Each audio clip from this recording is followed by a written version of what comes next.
New Rhythm Recording Studio, Martin.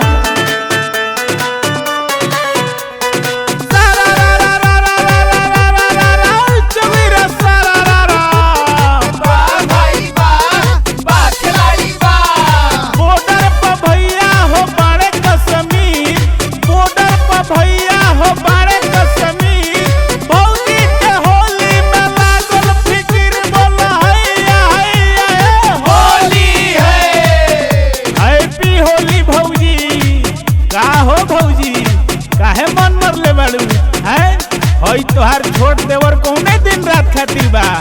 अरे मंगरुआ भौजी खातिर 1 किलो मटन 1 किलो मुर्गा मनी मिर्जवा के दुकान से लेके आवता। राम राम छी ई सब के हमरा भी नाम मत लिहा ना त सुन ला। हम होई पंडिताइन बाबू चली न मटन मुर्गा होली बाइल पुआ पकाइब पूजब काली दुर्गा। हम होई पंडिताइन बाबू चली न मटन मुर्गा होली बाइल पुआ पकाइब पूजब काली दुर्गा।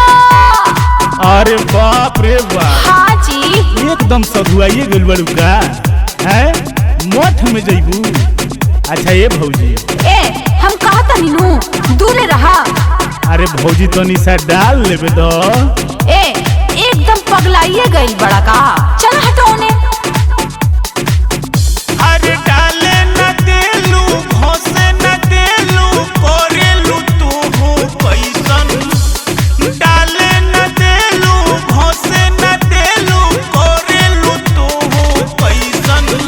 गुसुआ हजी से ले लो होली में लमका बैगन चिखले ना होई बुकबहू सवाद मिली वैसन।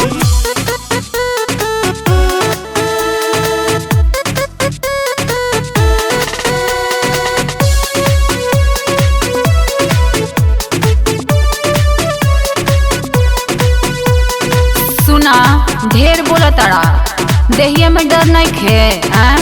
कौने बात के डर भौजी तनी से डाल लेबे त ना। हटाओ ने मार मुंह भक भक महकाता। सुन भतार हमर हावे फौजी केहू के चली नहीं मन मौजी। भरता समझ के खइह कलौजी जाए न पड़ी बैठन बेलौजी। भतार हमर हावे फौजी केहू के चली नहीं मन मौजी। भरता समझ के खइह कलौजी जाए न पड़ी बैठन बेलौजी। अरे बाला का घेरले मुंह में ला घेरले लागेला बानर के जैसन। बाला का घेरले मुंह में ला घेरले लागेला बानर के जैसन। दुआ हजी से ले लो होली में लमका बैगन चिखले ना होई बुकबहू सवाद मिली वैसन।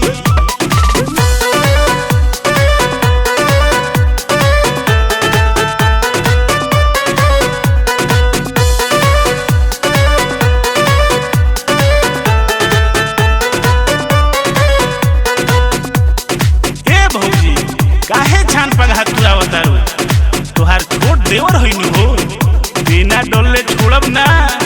अरे होली आइल बा आ तहरा कोनी कोनी के बुझा। होली खेलाई मस्कर बुझे याद हो नसे नसे भेटाई सवाद हो। अरे